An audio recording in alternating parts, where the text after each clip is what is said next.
Bismillahirrahmanirrahim. Assalamualaikum warahmatullahi wabarakatuh. Alhamdulillah wassalatu wassalamu ala Rasulillah wa ala alihi wa sahbihi wa man walah. Bersyukur kehadirat Allah Subhanahu wa taala kerana Allah masih panjangkan umur kita, dan hari ini kita berada di penghujung bulan Rajab Al-Mudhar, dan mudah-mudahan Allah sampaikan kita ke bulan Ramadan. Peristiwa besar yang berlaku di bulan Rajab adalah sebagaimana yang kita maklum, dia peristiwa Isra' dan Mi'raj. Peristiwa Isra' dan Mi'raj itu dirakam oleh Allah Subhanahu wa taala di dalam Al-Quran. Al-Isra' ayat yang pertama, kemudian Nabi naik ke Sidratul Muntaha, itu disebut oleh Allah dalam surah An-Najmi ayat 10 hingga 18.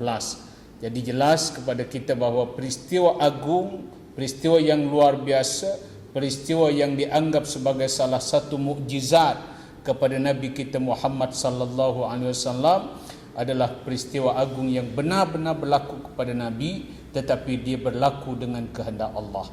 Kalau disebut Rasulullah Isra' daripada Masjidil Haram ke Masjid Al-Aqsa tidak sampai satu malam perjalanan, itu sebenarnya tak ada masalah kerana yang menjalankan itu Allah.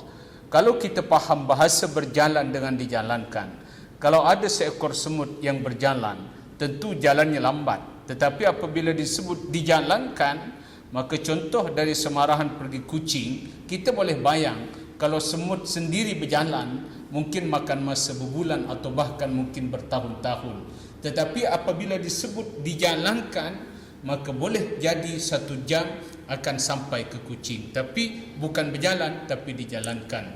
Kalau disebut Mi'raj, naik Nabi ke langit menembusi 7 petala langit sampai ke Sidratul Muntaha, apa masalah kalau Allah berkehendak?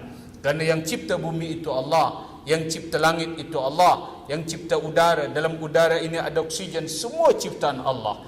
Jadi kalau bahasa iman, kalau Allah mampu mencipta langit, takkanlah Allah tak mampu sekadar mengangkat Nabinya ke langit. Tentu lebih mudah bagi Allah Subhanahu wa taala kerana Allah ada kuasa kun fayakun. Persoalan besar kepada kita, mengapa berlakunya Isra' dan Mi'raj kepada Nabi Muhammad? Kalau kita lihat dari sudut latar belakang, tahun berlakunya Isra' dan Mi'raj itu, tahun itu dikenali sebagai Amul Husni, tahun duka cita. Mengapa disebut tahun duka cita? Ada beberapa sebab. Pertama, penolakan dakwah Nabi oleh penduduk Taif.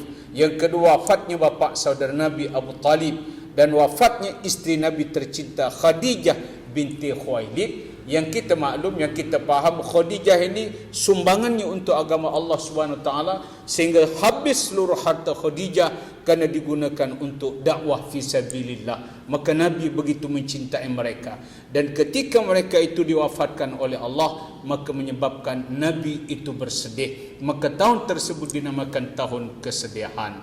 Dan ketika Nabi sedang bersedih itulah, maka berlaku Isra' dan Mi'raj. Nabi dipanggil untuk menghadap Allah, lalu menerima perintah solat, kefarduan perintah solat. Dan ini pengajaran besar yang boleh kita ambil dalam kehidupan kita ini.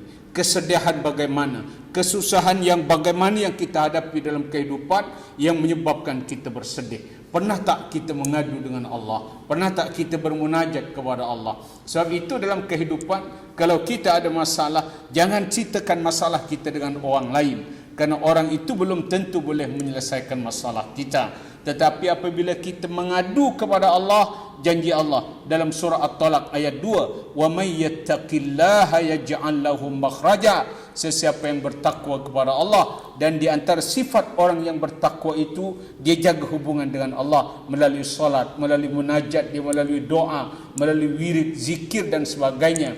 Maka itu sifat orang bertakwa. Dan Allah menyebut sesiapa yang mempunyai sifat-sifat takwa kepada Allah, yaj'al lahu makhraja, Allah akan beri jalan keluar dari setiap masalah yang dihadapi. Ini janji Allah, dan janji Allah itu pasti benar, kerana innallaha la yukhliful mi'ad. Inilah insya-Allah renungan singkat tapi mudah-mudahan bermanfaat. Assalamualaikum warahmatullahi wabarakatuh.